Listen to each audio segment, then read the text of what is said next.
So good morning. Our next chapter, that is chapter 3, is squares and square roots. So first we should know it. What is the meaning of square? Okay. Squares. What is the meaning of square? The square of a number is the product of the number with the number itself. The square of a number is the product of the number with the number itself. For example, if we have taken 3, so 3 into 3 can be written as 3 raised to power 2.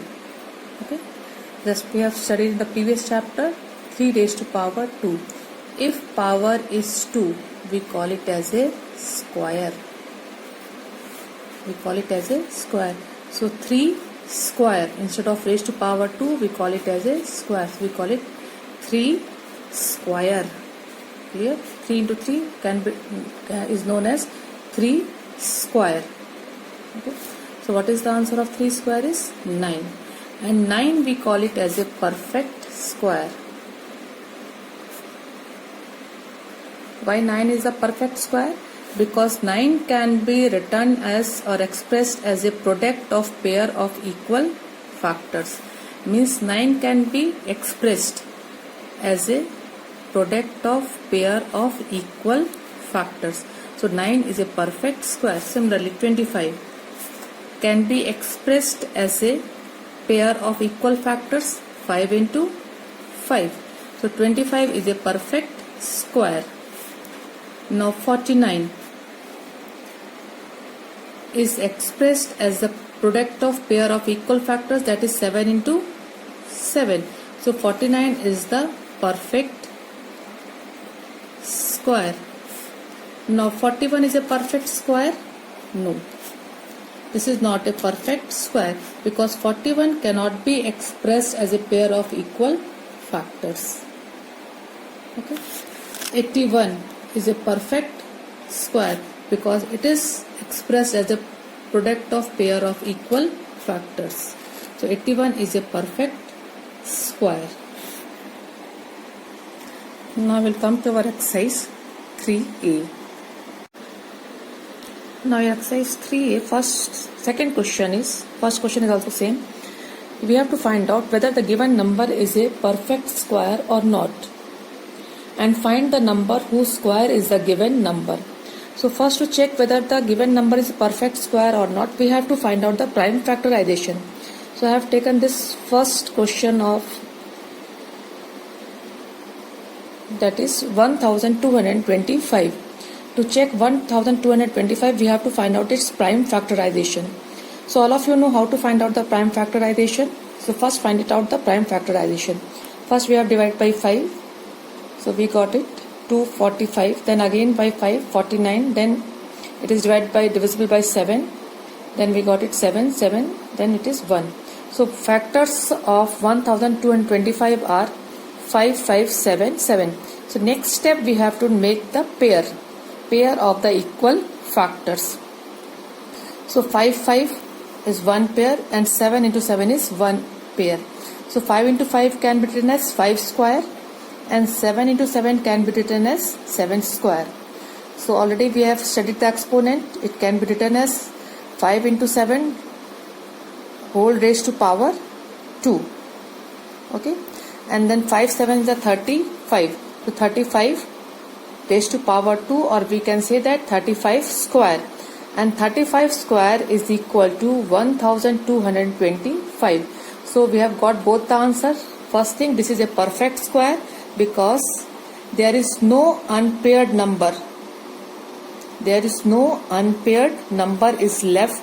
So this is a perfect square because we have got the pairs of equal factors. And this is the square of 35. 1225 is the square of 35. Both the things we have to find out, whether it is perfect square or not. And second thing, we have to find out the number whose square is the given number. So given number is the square of 35.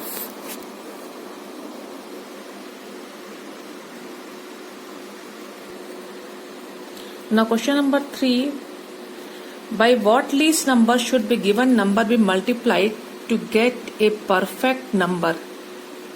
Perfect square number.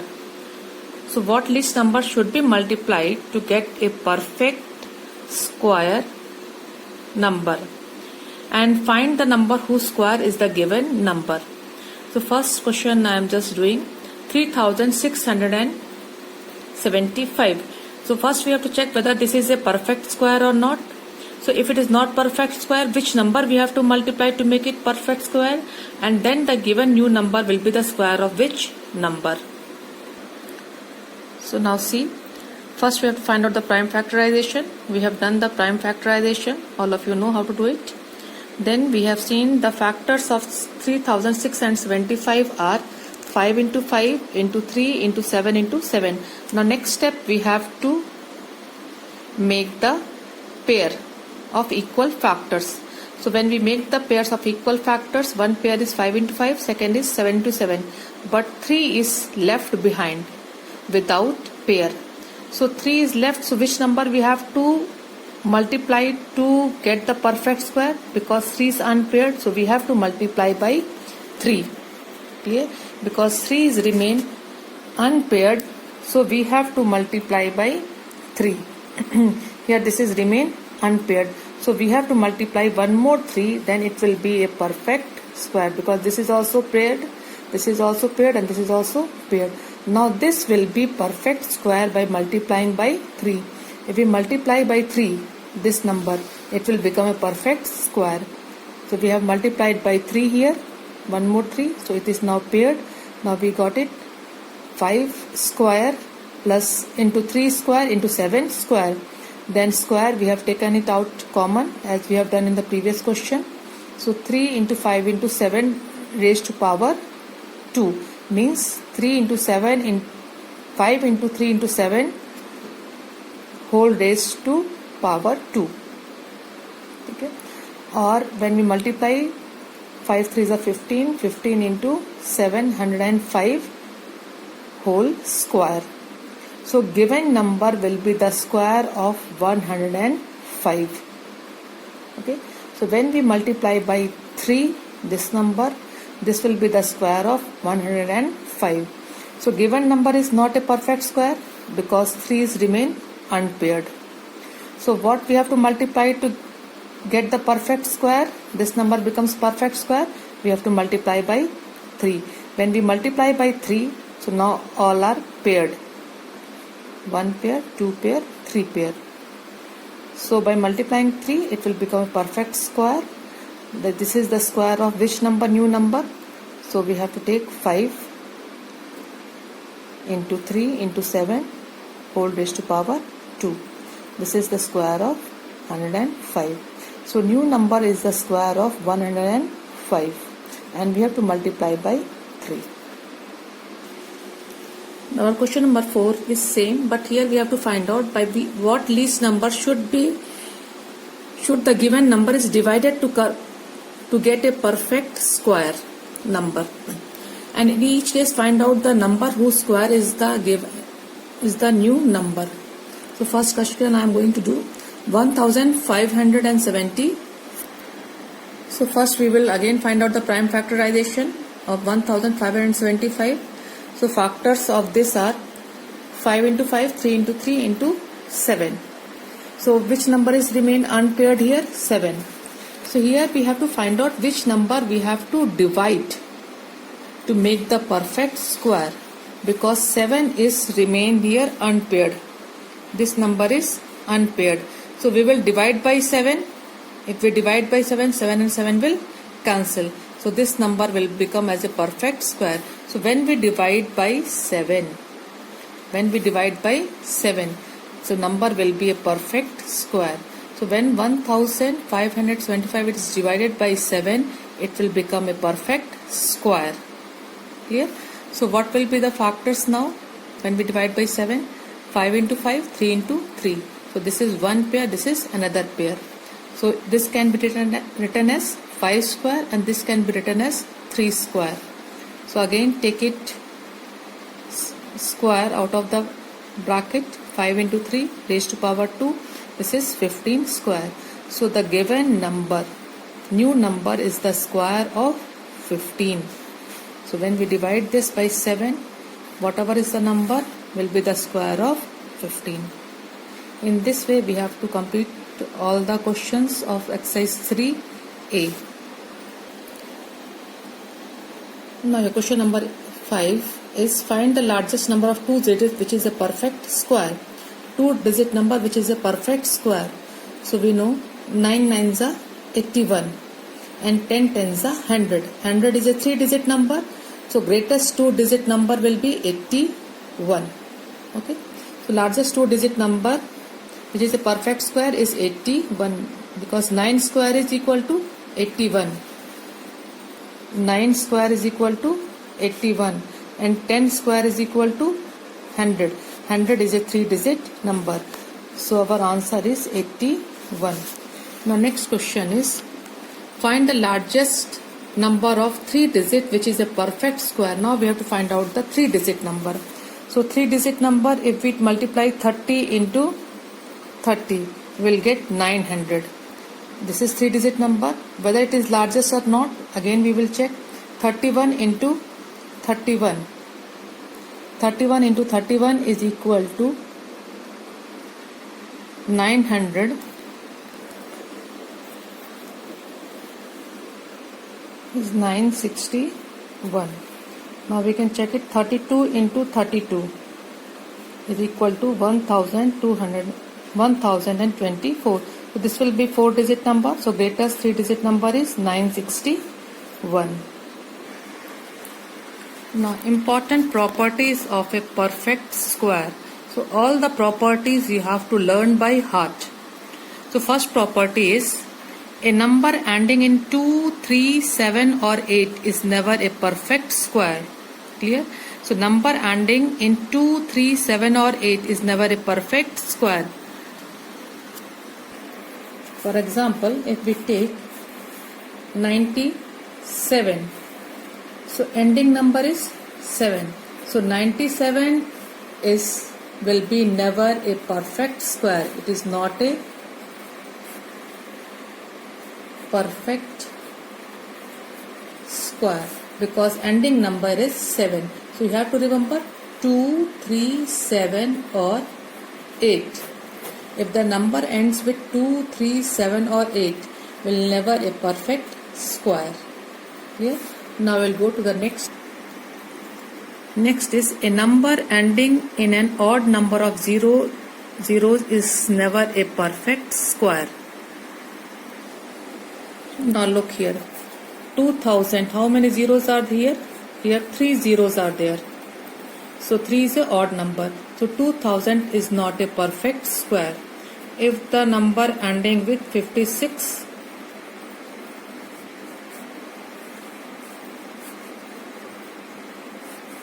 how many zeros are there? 1, 2, 3, 4, 5 zeros are there. So 5 is also an odd number. 5 zeros are there. 5 is an odd number. So this is also not a perfect square.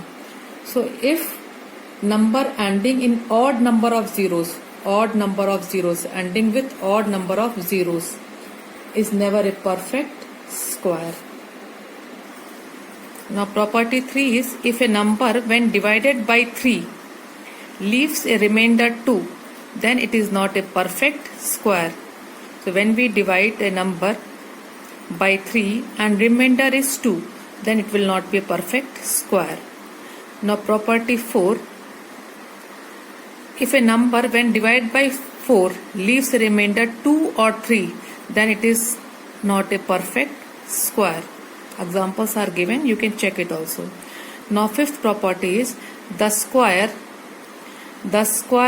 of an even number is always even. For example, 2 square. So 2 is even number. So square of the even number will be even. 6 is also even number. Square of 6 is 36. This is also even. Now 7 square. 7 is even number. No, this is not even number. This is odd number. And its square will be 49. 49 is also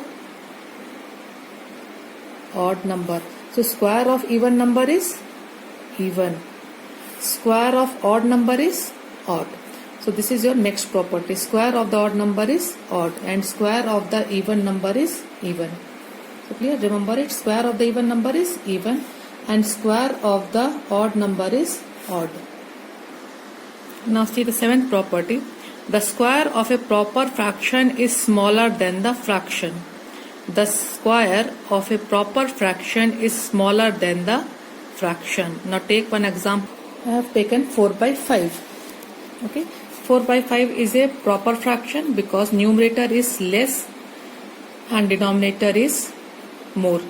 Numerator is less than the denominator. So this is a proper fraction. Now square of this proper fraction. 4 square upon 5 square. So this is equal to 16 upon 25. Now 4 upon 5 or 16 upon 25, which one is greater? Now you can do the cross multiplication. 5 into 16 and 4 into 25. Now 16 into 5 or 5 into 16 is 80 and 4 into 25 is 100. So which number is greater? 100 is greater. So 4 by 5 is greater than 16 upon 25. Clear? So square of a proper fraction, this square of the proper fraction is the square of a proper fraction is smaller than the fraction. So this is the square of the proper fraction. 16 upon 25 is smaller than the fraction. Our fraction is 4 by 5. When we do the square, so whatever is the square of that number 16 upon 25 will be smaller. The square of the proper fraction is always smaller than the fraction.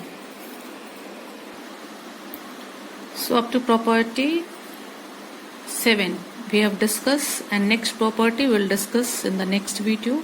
8, 9, 10 and 11, and its exercise we will discuss in the next video. Okay, till that you complete the exercise.